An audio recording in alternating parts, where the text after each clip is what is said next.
तेवढं तेल वास का अजून होतो? अगं बस पुरल तेवढं. बघा बाई, बुत्तीला द्यायचं म्हणल्यावर सगळं नीट बघून सवरून करा. त्या शीतलीच्या सासूला आवडलं नाही ना तर आयुष्यभर ऐकावं लागेल आपल्याला.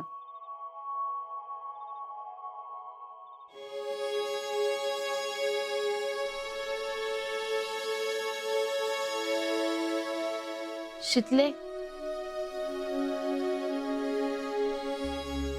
ए शितले, हा असं मनात काय धरून बसू नकोस बाई.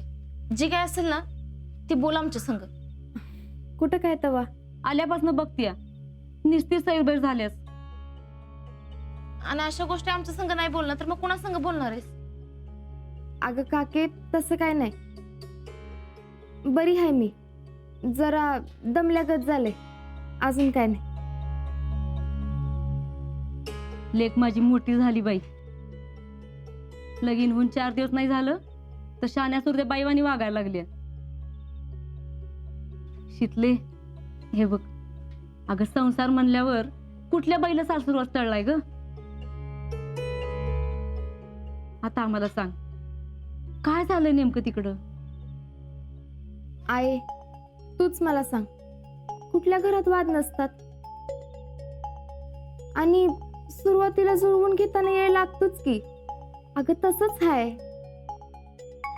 तू किती बी बोल, पण ती पुष्पावहिनी कशी आहे ना चांगलंच माहिती आहे आम्हाला. नेमकी तीच बाई तुझ्या नशिबात होती. अख्ख्या गावात ती जेवढी. काके, अगं असं काय नाही. आता माणसं म्हणलं की गैरसमजुती असतातच. आणि तसं मामी मनानं लई चांगल्या आहेत. घरी कोण आलं की कौतुकानं माझी ओळख करून देतात. मला काय पाहिजे काय नको बघतात. काय टेन्शन घेऊ नका, समद ठीक आहे. ती पुष्पाना बोलायला लई चढ बाई आहे. उगाच नाही फेडरेशनची अध्यक्ष झाली तवा. होय तर त्यात घरातली कारभारी नाही ती. नवऱ्याला बस म्हणलं की बसतोय आणि उठ म्हणलं की उठतोय. आता गावात वागायला वागते चांगली म्हणून काय असल्या गोष्टी लपून राहत नाहीत. काय ग शितले? तसं काय नाही. मामा स्वभावानं लई साधे आहेत. आपण भलं आपलं काम भलं. आणि बायको काय करते?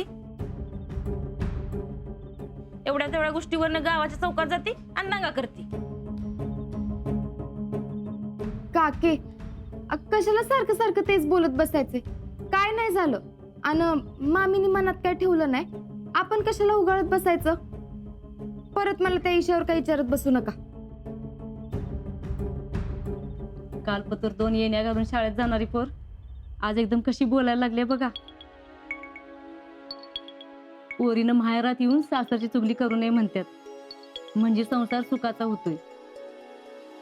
तू ते बरोबर जपत्यास बघ शितले. शितले, आमचा तुझ्यावर आणि फौजीवर पूर्ण विश्वास आहे. तुम्ही सुखाचा संसार करा.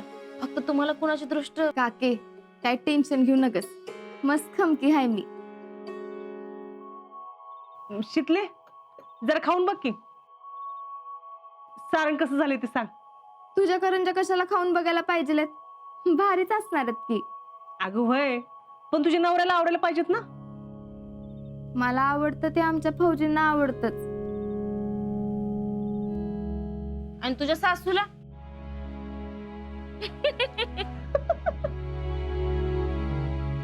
तुमचं चालू द्या, मी जरा जाऊन पडते.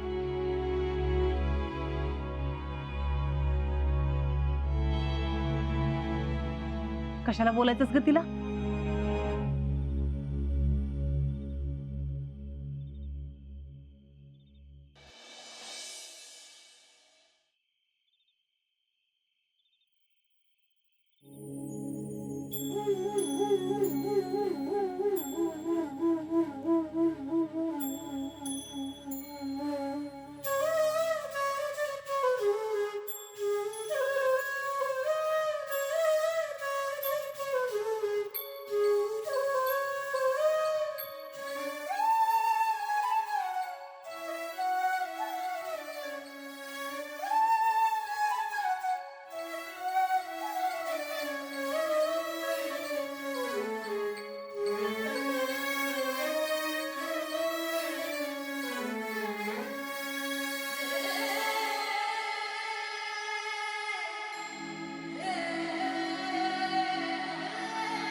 बसलाय वय झालं का?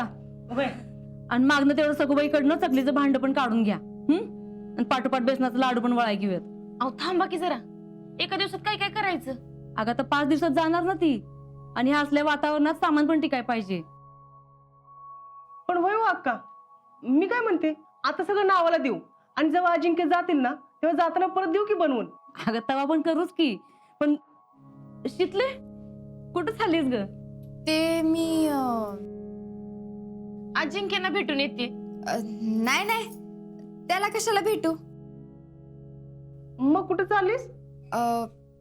मी यास्मिनकडे चालले.